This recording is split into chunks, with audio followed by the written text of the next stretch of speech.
Tomorrow's Valentine's Day, and when you're thinking about your heart, you should think about being heart healthy, which is why I'm going to talk to you today about one of my favorite whole grains, which is quinoa. It's spelled Q-I-N-O-A. It's an ancient grain. The Aztecs and the Incas used it. It's actually very high in protein. It has a lot of the essential amino acids that milk protein has in it, so it's high in iron, high in protein. It's really good for you.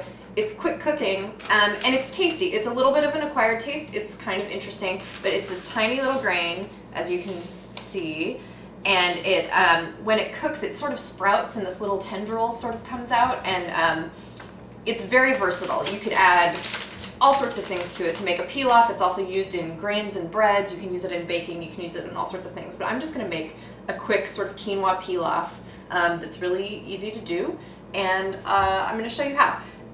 What actually I've done is I've already cooked up some quinoa, and it's the same ratio as rice. You use 1 part quinoa to 2 parts liquid, and I decided to use vegetable stock because it adds just a little bit of flavor. So you cook it for about 20 minutes, you know, same way as rice. Bring it up to a boil, put a lid on it, cook it for 10 to 15 minutes, maybe 20 minutes, and it gets really fluffy.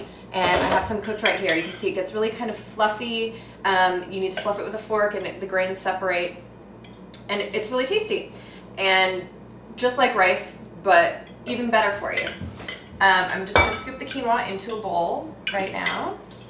Looks like I burned a little bit of it on the bottom, but that's fine. I'm just going to bring it up. And the way I like to serve my quinoa is I like to add a lot of herbs, and this is great with a steak, it's great with grilled shrimp, it's great with any kind of meat essentially, but you can do all sorts of things. You could add beans like chickpeas or black beans. You could add lime and cumin. You can kind of do whatever you want. Today I'm going to add about a tablespoon of fresh chopped tarragon and a tablespoon of freshly chopped dill and a couple tablespoons of freshly chopped parsley and 2 sort of finely minced scallions and the zest of 1 lemon.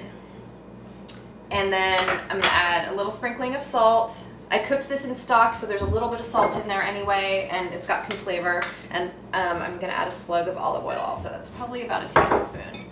And you just toss this with the quinoa, fluff it all up. And you can serve this hot or room temperature. So in the summer, it works great as like a salad, almost like tabbouleh or something. And in a cooler month, or if you just want a hot grain, it makes a really nice hot grain pilaf. Really simple and heart healthy. Happy Valentine's Day.